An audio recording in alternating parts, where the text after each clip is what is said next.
Kalian suaranya udah nggak saya mute kan? Aman kan? Bisa bisa interaksi kita? Saya mute ya? Saya mute nggak sih? Bisa kan? Ada suaranya nggak kalian? Oh, masih saya mute.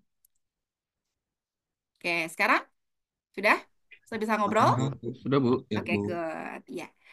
eh Assalamualaikum warahmatullahi wabarakatuh. Saya ulang lagi ya. Selamat siang. Apa kabar mahasiswa yang mengambil mata kuliah metode penelitian manajemen? Apa kabar? Selamat pagi waktu Waalaikumsalam. Indonesia, Kabar Bu. baik Hmm, baik Selamat Ibu. malam waktu baik, Ibu. US, Bu. Ya, waktu US. Wah, masih malam. Jam 12 nih, Bu, Oh, Mbak di Islani US. ya. Oke. Kalau nggak salah ada beberapa nama yang saya pernah kenal eh, semester lalu, betul? Kita pernah Bener, Bu, ketemu. saya di semester 3 kemarin, Ah, statistika. ya. Iya, ya Mbak Islanik, betul. Oke. Mungkin ada yang sudah kenal saya, ada yang pernah ketemu saya, ada yang pernah ngambil kelas saya semester lalu, namun pun juga ada yang baru di sini. Jadi saya akan memperkenalkan diri saya terlebih dahulu, teman-teman. Ini view-nya saya ganti dulu speaker ya. Siapin. Oke. Perkenalkan saya Ibu Silvana Syah ya. Teman-teman bisa panggil saya Ibu Silva. Saya adalah ibu dari tiga anak. Ibu tiga anak yang saya sebenarnya juga di Unsia pun juga masih baru, masih satu semester. Jadi sekarang udah masuk semester kedua. Background saya, S1 saya dari Undip Matematika, jurusan Matematika. Saya ngambil konsentrasinya adalah statistik. S2 saya dari Selamat IPB. siang Ibu. Selamat siang. Halo.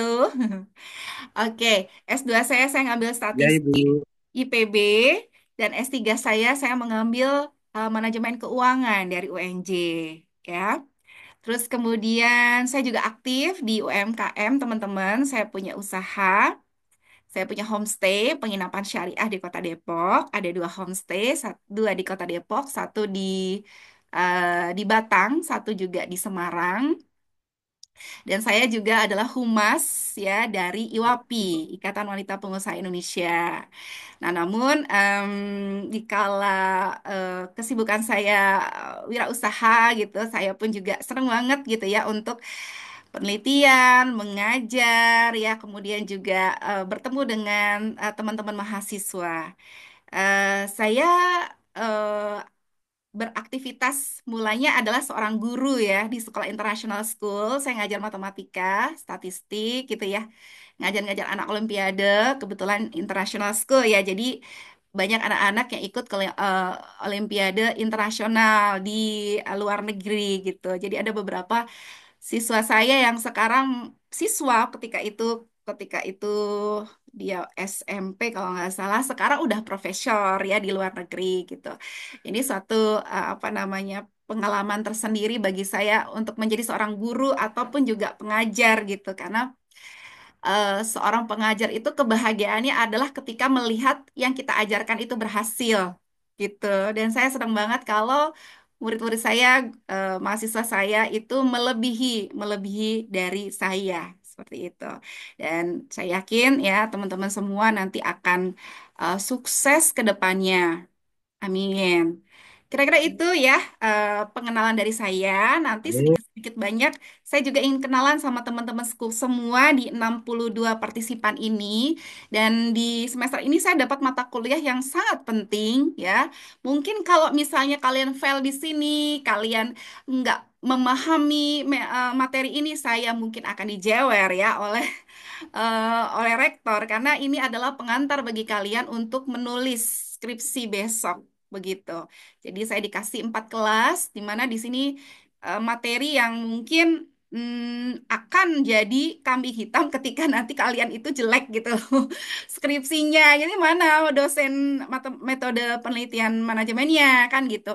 Ya itu sering kali ya terjadi makanya mungkin ini suatu tantangan challenge bagi saya untuk ayo nggak apa-apa gitu saya suka challenge juga gitu ayo nggak apa-apa saya dapat mata kuliah ini mudah-mudahan saya bisa berbagi minimal berbagi motivasi gitu kan untuk meneliti karena pada hakikatnya belajar itu adalah sepanjang waktu gitu. Jadi kita bisa saya pun juga masih belajar gitu. Kalian pun juga bisa belajar tidak hanya dari saya namun pun dari berbagai sumber. Yuk kita mulai ya. Izin teman-teman, mungkin kalau di LMS teman-teman akan mendapatkan share dari materinya Pak Farid karena Pak Farid itu adalah koordinator mata kuliah ini.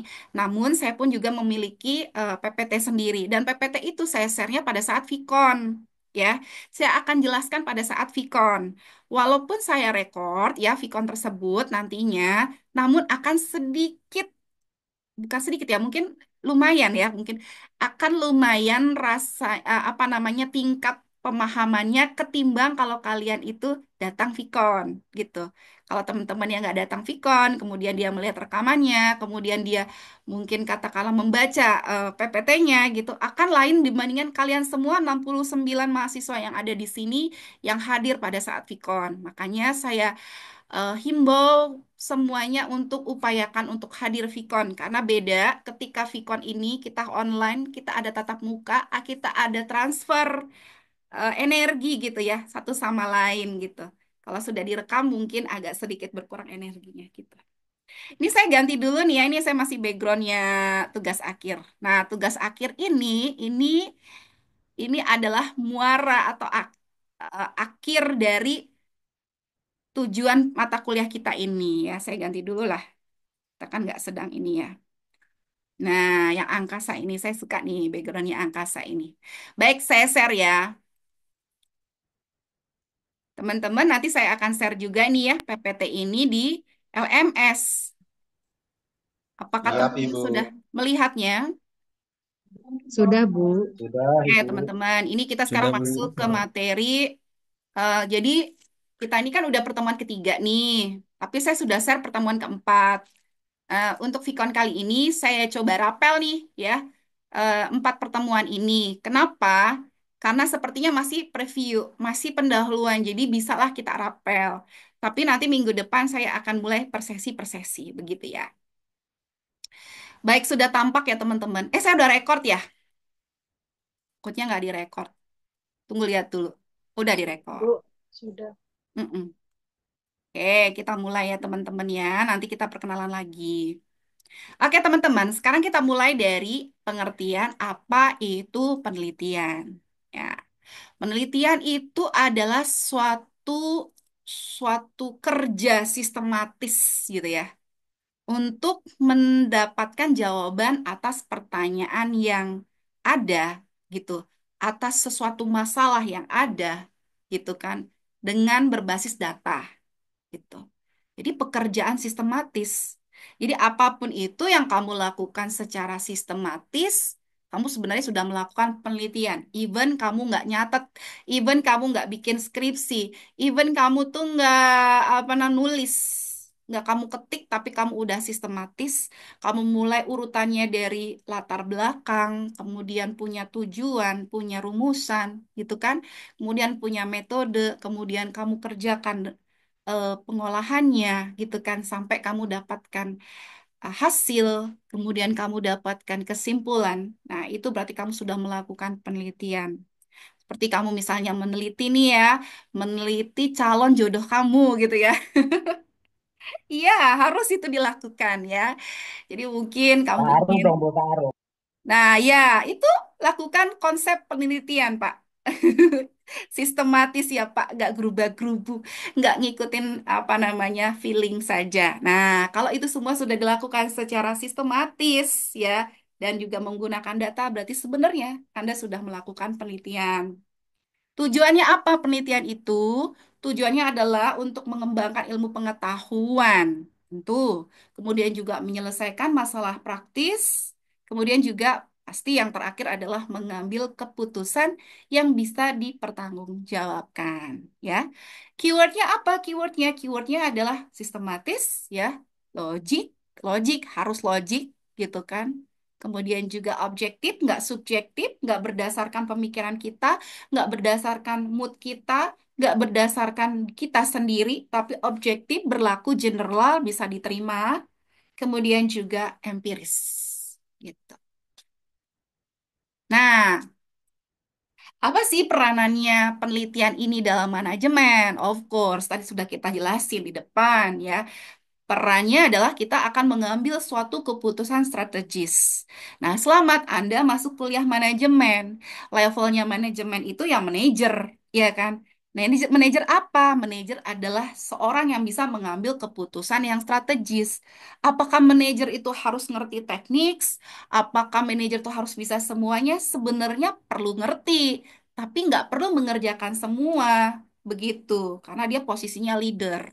Nah, ini adalah sebenarnya ya, mata bisa dibilang katanya, kenapa Bu Silvana sih kamu ngambil S1-nya matematik, S2-nya statistik, S3-nya itu baru manajemen. Nah, saya mikirnya dulu ya, kemarin sebenarnya jujur aja saya nggak kepikiran S3 saya manajemen.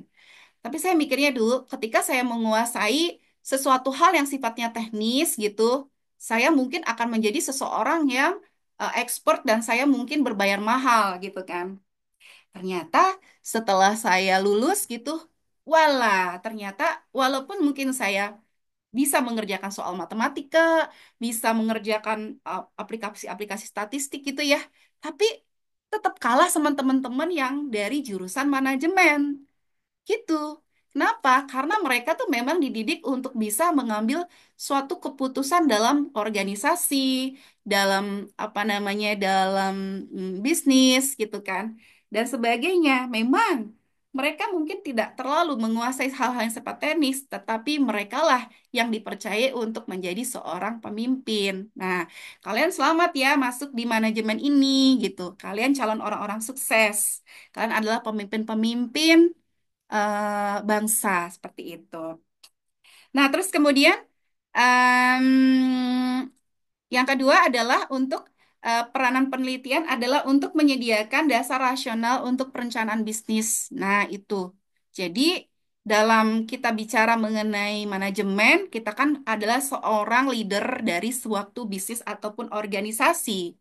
Dengan dilakukan suatu penelitian ini, berarti kita ada dasar nih, dasar rasional untuk kita nanti bisa merencanakan kegiatan-kegiatan kita yang mendukung bisnis kita, yang akan memajukan bisnis kita, gitu. Kemudian yang ketiga adalah untuk memetakan tren dan perilaku konsumen. Nah, ini penting banget zaman sekarang, ya. Zaman zaman semuanya digitalisasi, AI gitu kan. Kita itu sebenarnya data seabrek-abrek, big data seabrek-abrek banyak banget. Nah, dengan adanya penelitian ini, kita bisa memetakan tren ini. Kita bisa lihat, oh ternyata bisnis yang lagi ngetren sekarang, di kita lihat marketplace, berat jilbabnya tuh modelnya jilbab model apa toh sekarang? Gelombang ya. Jilbab model apa ya? Ada yang tahu ya itu? Jilbab saya nggak ngikuti sebenarnya tren penjilbaban ya atau warna. Nah, warna burgundi. Nah, katanya sekarang burgundi ya. Tahun lalu sage gitu kan. Atau apa tuh? Nah, itu. Nah, saya nggak tahu apa namanya. Nah, itu intinya itu. Jadi ketika kamu merencanakan bisnis, udah tahu trennya atau perilaku konsumen seperti ini, ya nggak lagi dong ngambil mungkin kalian terlalu banyak mensuplai yang nggak fashionable atau yang nggak up to date sekarang gitu. Mungkin sekarang gamisnya gamis atau apa namanya kemejanya lebih ke arah-arah burgundi. Nah, itu mungkin kita akan supply lebih banyak ketimbang warna-warna yang lain seperti itu. Kenapa? Ketika kita salah supply pun juga artinya modal kita tuh akan kemakan gitu. Persediaan kita menumpuk dan itu akan merugikan. Nah, ini penting sekali ya perannya penelitian di sini. Kemudian juga akan menjadi dasar untuk inovasi dan peningkatan dari kinerja organisasi. Ya, betul sekali. Karena kalau kita bicara organisasi, antar organisasi satu dengan organisasi yang lain itu berbeda, budayanya berbeda gitu kan eh, kita bisa bisa melakukan suatu penelitian untuk melihat bagaimana sih caranya agar supaya orang-orang ini termotivasi bekerja, semangat gitu kan. Kemudian akhirnya ada bonding gitu dalam organisasi. Nah, ini juga apa namanya dasar gitu ya atau peran dari suatu penelitian. Oke. Nah, ini teman-teman. Teman-teman saya mau tanya, semester berapa kalian ini sebenarnya? Hmm? Mas, Saya semester semester 3, Bu. 5 Bu. Tiga, Semester 6 Bu. satu. Ada yang lima. Oh, Iya, ada Saya yang 5 Bu, tapi konversi karena juga, Bu. masuk konversi. semester genap jadi 6 dulu baru nanti 5. Oh, nanti lima. Tapi udah Iya, ngambil skripsi iya. berarti. Apa besok ngambil skripsinya? Kalau gitu. Kita Yang semester konversi. 7 Bu, kalau konversi kalau 7. nggak salah. Oh iya, iyalah. Baik, teman-teman mulai dari sekarang sudah mulai memutuskan teman-teman lebih mau masuk ke konsentrasi mana. Nah, di Unsia ini ada 4 konsentrasi, ya. Ada konsentrasi manajemen SDM. Nah, kaitannya apa manajemen SDM itu? Dia itu fokusnya adalah nanti akan meneliti mengenai motivasi bekerja, kinerja, gitu kan, kepemimpinan. Atau teman-teman suka atau senang meneliti tentang manajemen keuangan, ya. Tentang bicara mengenai penganggaran, ya, investasi, resiko-resiko dari investasi, gitu kan. Nah, itu berarti teman-teman nanti cocoknya mengambil manajemen keuangan, ya. Atau teman-teman eh, ingin belajar, ingin meneliti tentang perilaku konsumen gitu kan, atau strategi dari pemasaran. Berarti teman-teman ambilnya nanti manajemen pemasaran. Atau teman-teman ingin mengetahui efisiensi dari proses suatu pekerjaan atau suatu sistem ya dalam organisasi atau bisnis, atau ingin melihat bagaimana nih kualitas ya, peningkatan kualitas dari suatu produk gitu kan.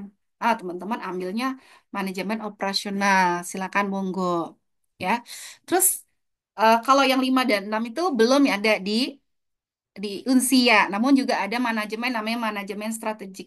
Nah, manajemen strategik ini ya konon ya dinamakan bapaknya dari seluruh bidang eh, fokus dari SDM, fokus dari manajemen. Jadi strategik itu juga meliputi SDM, keuangan, pemasaran, operasional. Ya, dia juga harus ngerti namanya sistem informasi gitu karena dia itu akan menjadi leadernya dari ada namanya chief financial officer ya CFO jadi kepala keuangannya atau kepala SDM-nya gitu atau kepala pemasarannya atau kepala operasionalnya kalau perusahaan-perusahaan besar tuh posisinya strategik di situ gitu kan. Nah, sebenarnya manajemen sistem informasi ini kalau sekarang dia dipisahkan ya dari manajemen, dia masuknya ke sistem informasi. Namun teman-teman yang belajar sistem informasi pun juga sebenarnya belajar manajemen ya. Jadi kalau teman-teman sistem informasi itu kan lebih ke bagaimana membuat platform sehingga proses-proses manajemen ini lancar apa berlangsung dengan lancar.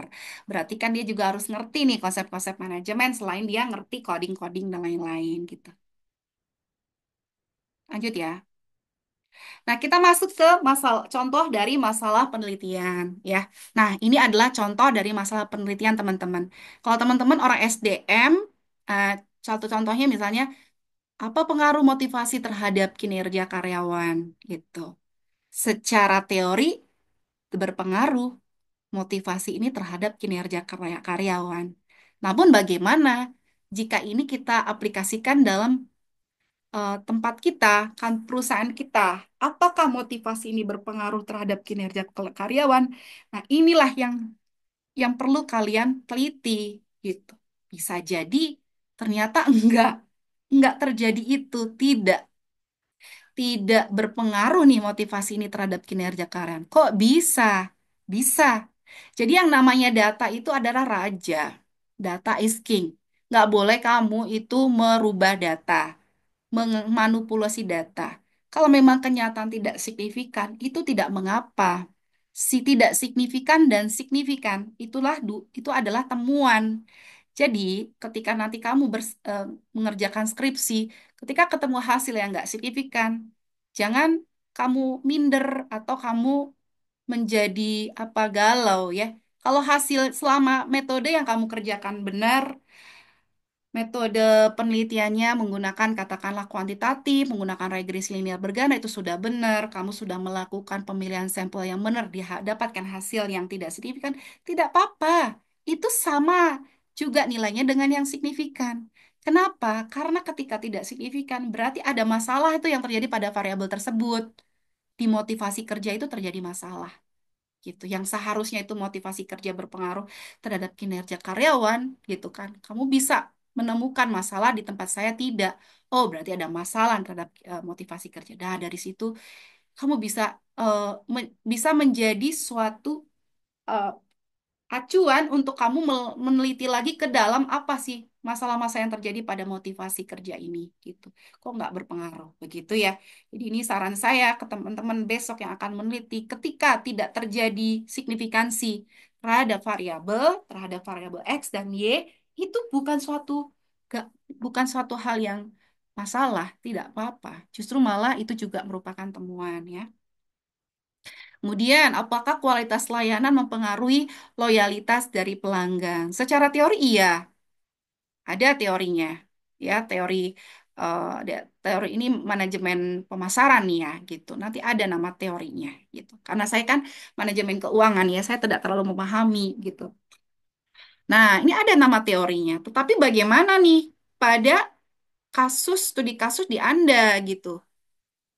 Kualitas layanan di perusahaan Anda ini ternyata misalnya tidak signifikan mempengaruhi loyalitas. Oh, berarti bukan salah, bukan diganti yang signifikan menjadi tidak signifikan itu salah besar. Jadi Anda harus cari nih masalahnya apa yang terjadi pada kualitas layanan gitu. Dan ketika tidak signifikan dan Anda tuh bisa menjelaskan masalah-masalah tersebut dan Anda mencari solusinya, menurut saya nih ya sebagai kalau saya dosen pembimbing gitu atau dosen penguji, itu saya akan memberikan nilai yang lebih besar gitu. Karena kerja dua kali ketimbang yang signifikan. Signifikan ya udah signifikan gitu. Kemudian bagaimana strategi digital mempengaruhi pertumbuhan UMKM. Nah, ini kebetulan pas banget nih masalah penelitian ini dengan penelitian saya. Jadi ketika mungkin nanti kalau kamu tertarik gitu ya untuk menjadi seorang dosen gitu, kamu harus punya skop penelitian yang emang kamu udah ibaratnya suka teliti gitu ya. Nah, kebetulan saya adalah IWAPI gitu. Saya memang akan akan ya mungkin penelitian saya belum banyak, akan lah. Nanti akan mengarah ke sana ke UMKM dan juga strategi digital karena kita sekarang larinya ke digitalisasi. Pendekatan penelitian ya. Penataan penelitian itu ada tiga. Yang pertama kuantitatif. Kalau kuantitatif itu berarti berdasarkan angka dan statistik. Bukan berarti kualitatif tidak berdasarkan angka dan statistik. Namun bicara mengenai kuantitatif, kita tuh membutuhkan namanya sampel. Ya, sampel. Ya di mana sampel kan tentu saja bagian dari populasi ya, yang memiliki karakteristik yang dibutuhkan pada penelitian kita. Nah, sampel ini nanti kita akan olah atau kita akan modelkan atau kita akan gali gitu lebih dalam dengan menggunakan metode-metode statistik. Jadi kuantitatif itu pasti statistik larinya, teman-teman.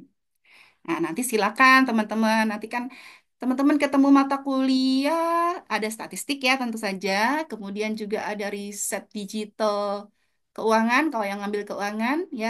Kemudian ada juga mata kuliah yang apa namanya penjurusan lah gitu yang larinya ke metodologi juga ataupun ya seperti materi ke kuantitatif gitu nanti teman-teman akan lihat nih tools-tools atau metode mana yang cocok yang teman-teman juga mungkin katakanlah prefer gitu ya karena kalau bicara mengenai manajemen SDM itu biasanya akan larinya ke data primer, teman-teman.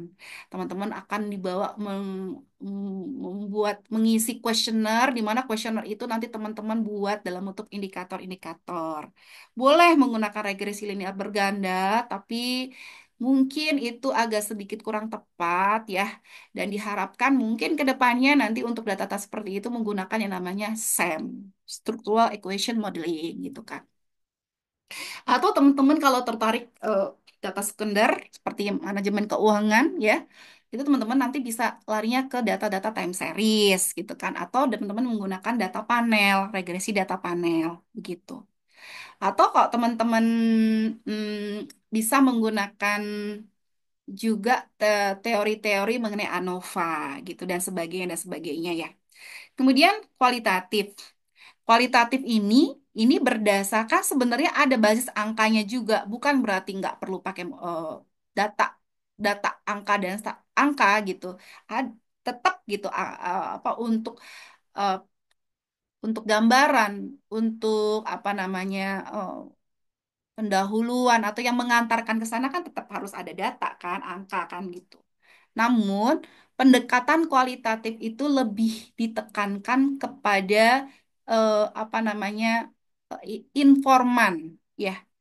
Jadi dia lebih ke eh, pendekatan-pendekatan wawancara gitu, ataupun juga studi literatur gitu, yang dimana dia akan bertujuan untuk lebih memahami makna dan konteks seperti itu. Ya. Jadi nggak mesti harus kuantitatif aja, silakan Anda menggunakan kualitatif, it's okay, nggak apa-apa. Ya, jadi jangan dipikir kalau kualitatif lebih sulit gitu karena sifatnya itu subjektif, tidak juga ya. Maka kadang ada beberapa penelitian yang memang lebih bagus kalau digunakan kualitatif. Seperti analisis SWOT di situ ya. Analisis SWOT, kemudian triangulasi gitu kan. Saya jujur, saya memang lebih ke kuantitatif karena memang saya kan backgroundnya statistik matematik gitu.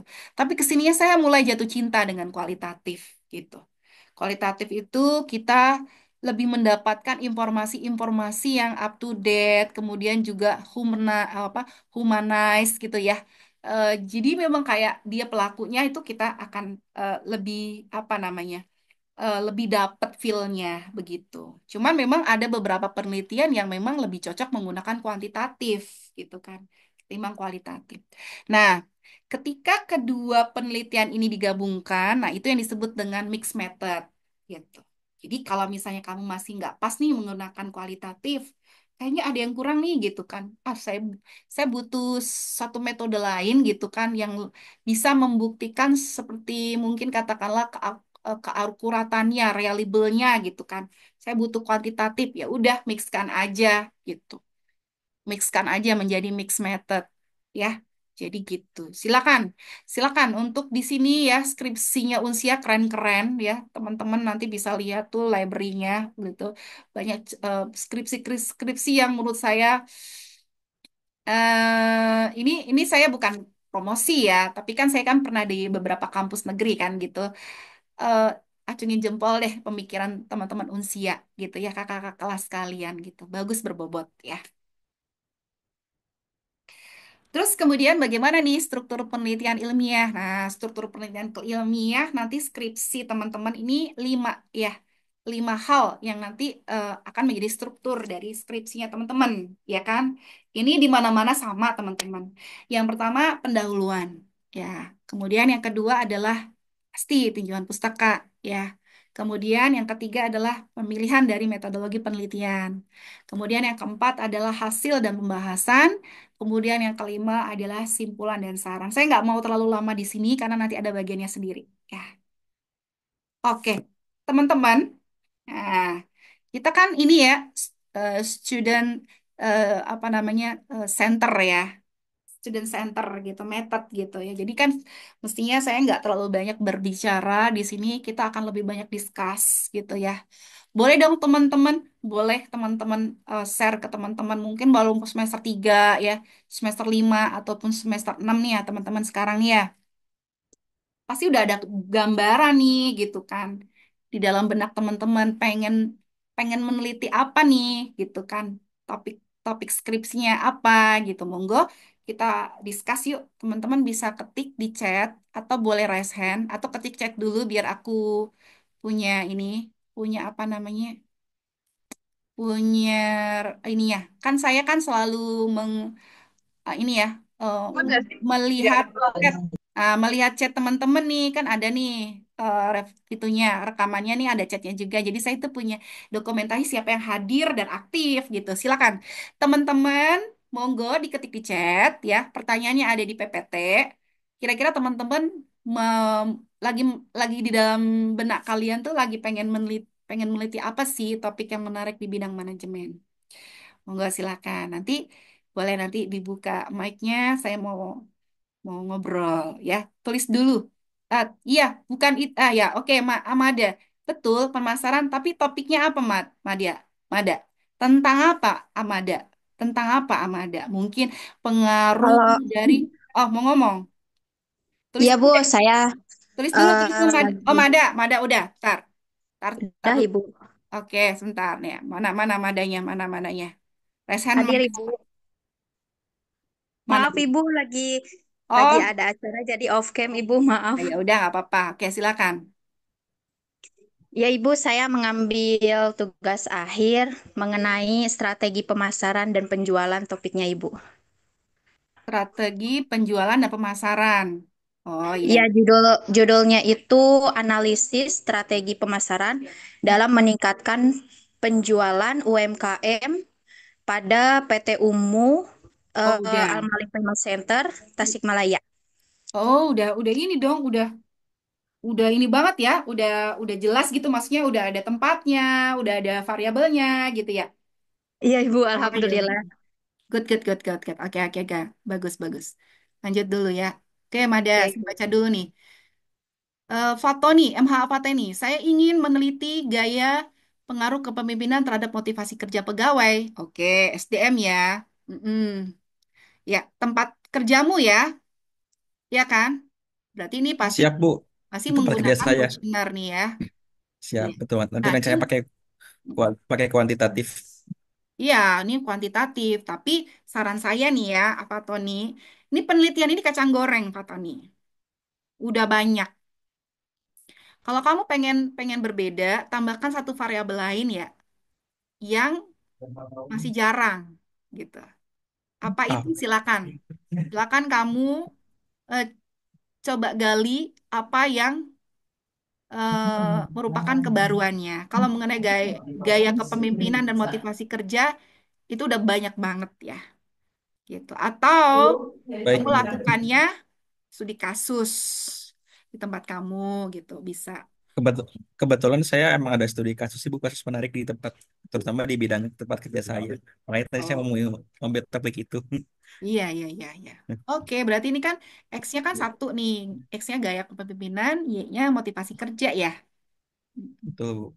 Oh, ya udah nanti nanti coba di ini lagi ya, di di dipelajari lagi. Oke, Chandra. Thank you, Pak Tony. Gak izin Bu untuk penelitian skripsi Unsia dilakukan secara on. Oh, iya. Chandra, penelitian itu dilakukan secara online kan kita kan PJJ ya. Terus kemudian minimal berapa halaman? Sebenarnya nggak ada standar berapa halaman sih. Mungkin kalau misalnya halaman maksimal tuh 60 kali ya. Tapi eh, strukturnya struktur yang tadi sudah disebutkan itu. Ada 5 bab itu gitu. Biasanya, jadi perbandingannya semakin naik babnya, semakin tebal isinya. Jadi bab satu nggak terlalu banyak, bab 2 mulai agak banyak, bab 3 lebih banyak dari bab 2 mestinya, bab 4 lebih banyak lagi. Nah kalau bab 5 enggak, karena kan cuma kesimpulan dan saran. Oke Chandra, udah terjawab Chandra. Muhibun Wali, kayaknya aku kenal ya Muhibun Wali. Semester lalu ketemu kita ya? Iya Bu, Oke. betul Bu. Iya, pengaruh kepemimpinan terhadap kerja kinerja guru sekolah. Ih banyak yang SDM ya, nggak ada yang keuangan ya, nggak ketemu Silvana dong berarti. Iya. Ya udah, pengaruh kepemimpinan Sementara itu Bu, nggak sementara. apa-apa. Ya udah silakan teman-teman. Walaupun penelitiannya itu mungkin sudah banyak yang meneliti, mungkin dalam kasusnya teman-teman ini ada hal yang menarik nih yang bisa diangkat. Jadi kalau sifatnya yang sama kayak si siapa tadi tuh, Pak Tony itu kan banyak yang meneliti. Kamu tekankan di latar belakangnya, harus nendang di situ, bicara mengenai situasional, analisis situasional yang terjadi pada sampelnya, gitu ya. Oke, thank you. Ahmad Adum. Pengennya pengaruh insentif terhadap motivasi kerja kantor kami, Bu, bisa. Bisa, bisa aja, bisa aja. Dan ini kan sebenarnya juga tergantung dosen pembimbing ya, semuanya. Ya, ACC-nya ini semua di dosen pembimbing. Dosen pembimbing mau pengen mengarahkan kalian kemana. Mungkin ada dosen pembimbing yang merasa ini terlalu sering nih gitu kan. Bisa nggak cari topik yang lain kan gitu. Ya bisa-bisa aja, Ahmad. Izin Bu. Nah, ini baru Nona nih, keuangan nih. Izin Bu, rencana meneliti pengaruh inflasi dan suku bunga terhadap harga saham. Baru kemarin saya, apa namanya? Tapi kemarin saya kinerja sih, bukan harga saham. Boleh sih kalau harga saham. Cuman, Kalau bicara mengenai inflasi, inflasi itu kan akan berlaku sama di setiap tahun ya, gitu. Jadi biasanya mungkin ada masalah autokorelasi, tapi nggak apa-apa, go ahead aja. Ketika ketika kamu bicara mengenai inflasi dan suku bunga, kamu nanti akan menggunakan regresi data panel, ya. Syukur-syukur kalau dapatnya yang namanya random effect gitu ya, Mbak. Oke, semangat Mbak Nona ya. Izin Bu, menurut saya penelitian yang menarik adalah analisis sistem pengendalian internal atas penerimaan dan oh ini keuangan juga nih. Kamu ini lebih ke bisa jadi kualitatif ya Mbak Mas Dede. Mm-mm. Ya, boleh pakai metode kuantitatif, tapi kayaknya lebih pas nih kualitatif nih. Di kamu nanti bisa menggambarkan bagaimana nih analisis sistem pengendalian internal tersebut, kemudian dikaitkan terhadap pengeluaran kasnya. Iyalah, oke lah, Dede. Coba masih panjang kita ya, nanti bisa berubah kok ya, apa-apa. Ya, Chandra, Rizcayani, rencana saya mengambil manajemen keuangan, analisis potensi, oh potensi dengan PAD, Bu. Pendapatan anggaran daerah, pendapatan A-nya apa sih? Pembelanjaan anggaran daerah apa tuh? PAD gitu. Mbak Rizcayani. Analisis potensi dengan PAD. Bukan PAD itu ya. Yang D-nya daerah itu bukan ya? Oh iya, nggak apa-apa. Oke, oke, oke. Yes, oke. Izin Bu, rencana saya ingin melakukan penelitian dengan revenue perusahaan terhadap aktivitas kerja. Revenue perusahaan. Pendapatan perusahaan terhadap efektivitas kerja karyawan. Jadi ketika revenue-nya naik, nanti lebih efektif. Atau hubungannya gimana? Secara logika sih cari aja, nggak apa-apa. Saya itu nggak bukan yang mematahkan ya, yang namanya juga ide ya. Apapun itu go ahead gitu. Cuman mulai dari sekarang kumpulkan teori-teorinya atau penelitian-penelitian yang apa namanya yang sesuai, yang relate gitu. Gitu. Oke Wisnu selamat ya. Danu, manajemen khususnya yang masih belum tekan. Oke, nggak apa-apa. Kamu ke manajemen ya. Ya. Ya, Bu, pendapatan asli daerah. Ya.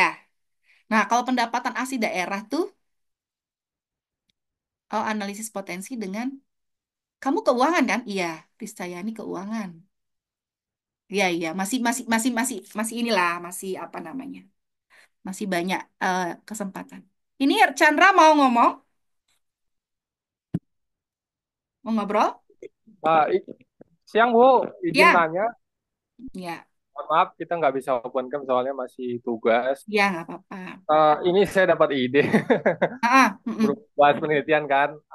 Hmm, Di perusahaan saya atau ini saya ingin meneliti sebuah topik tapi nggak bisa saya omong. Intinya tentang ya. multi pekerjaan. Nah, maksud saya itu Bu, di Unsia ini kita meneliti itu apakah bisa satu orang objeknya nih yang kita teliti Hmm. atau harus ada beberapa orang, 3 orang, 2 orang begitu Bu. Izin Bu. Nah, itu berarti kan metode kamu kan menggunakan kualitatif ya? Atau kuantitatif? Maksudnya gini Bu, kalau misalnya meneliti satu orang berarti eh, tentang multi pekerja ya, multi pekerjaan ya. Apakah bisa kita Oh. meneliti satu orang atau harus minimal 2 orang, baik kuantitatif atau kualitatif. Kalau kuantitatif berarti bisa satu orang gitu Bu. Nah, kalau kuantitatif kan kita bekerja pada sampel, ya kan? Nah, biasanya kan kalau kita pendekatan parametrik itu kan harus sampelnya di atas 60 baru dikatakan normal. Tapi kalau di bawah itu misalnya 30, 20 gitu kan pakainya non parametrik. Jadi nggak bisa satu kalau kuantitatif mah gitu. Tapi kalau kualitatif biasanya kan menggunakan informan ya. Informan itu kan sesuatu yang kita akan teliti, yang kita akan cari informasinya, gitu kan? Nah, itu kamu bisa menggunakan sedikit, tapi kalau satu kayaknya nanti masih akan masalah deh, gitu. Minimal berapa orang ya Bu itu buat eh, apa sih istilahnya value-nya Kualitatif, oke okay, gitu. Hmm? kualitatif, kualitatif. Ya kualitatif Ya, informan itu minimal tiga. 3 ya Bu. Oh, siap. Hmm. Dan itu tuh juga harus ada harus ada dokumentasinya, wawancara, hasilnya wawancara kayak gimana, rekamannya kayak gimana gitu. Oke, Satu siap. nggak? Satu Oke. kurang. Nanti kamu kena di Oh, skripsi. Kan sayang ya udah kalau misalnya capek dapatnya jelek. Hmm? katakanlah Bu, mohon maaf nih, kita mewawancarai di root, kan di root satu gitu Bu. Itu gimana Bu? Oh, di root. Nah, kamu bisa, Ah, misal katakan kamu turunin ke dirut, turun-turun mungkin supervisornya atau manajernya oke. gitu. Oh, siap. Kecuali kalau Oke. penelitian kamu adalah meneliti tentang dirut, berarti dirut-dirut di perusahaan yang lain, kamu ambil. Oh, siap, siap. Ya. Mm-mm. Oke. Makasih banyak Bu jawabannya. Ya, sukses ya. Semester berapa sih Chandra? Chandra baru masuk nih Bu. Ah, iya, iya. Kemarin sempat skripsi. Panjang nih, kayak kualitatif Semester kamu 4. cocoknya nih, kayaknya. Ya. Cuman kualitatif itu, ini kan saya orang kuantitatif ya, tapi saya lagi suka nih sama kualitatif. Menurut saya lebih lebih challenging ya.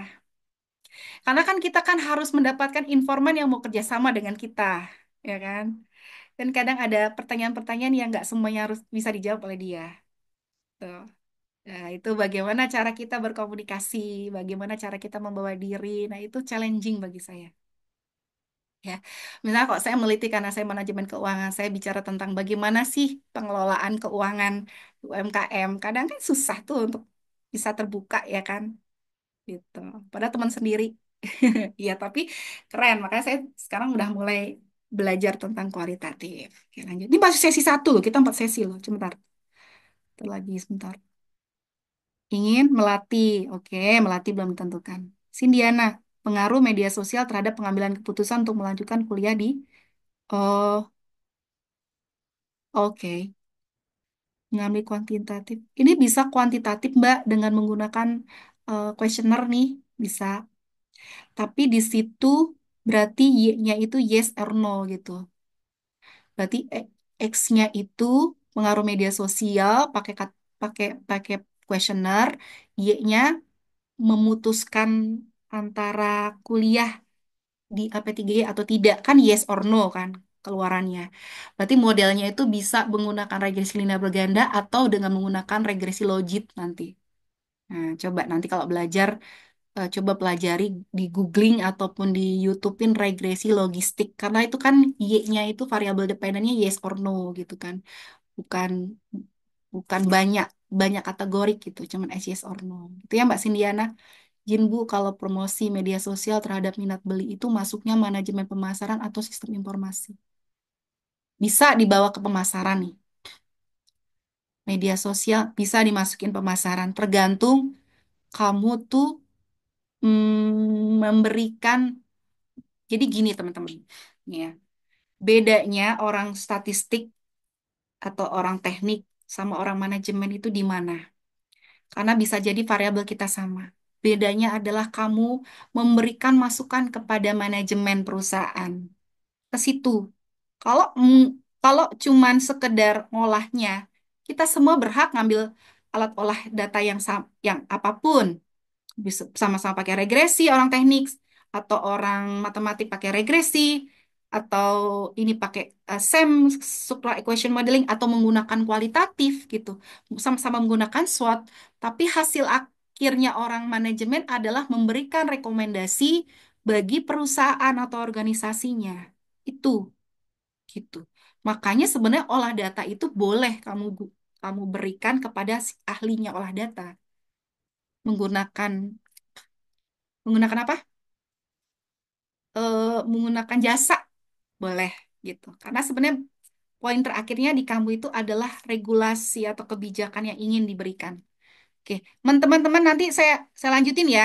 Saya masih bab bab 2, bab 1 nih ya. Kita panjang lagi. Thank you ya. Tetap boleh nggak apa-apa. Terus aja ngechat, nanti kita sambungin lagi untuk bahas. Saya lanjutin lagi teman-teman. Izin, mohon maaf. Baru baru sesi satu. Oke, lanjut ya. Oke. Nah, sekarang kita masuk ke research cycle, teman-teman. Research cycle. Wait, sebentar. Ini biar bagus kita stop dulu. Kita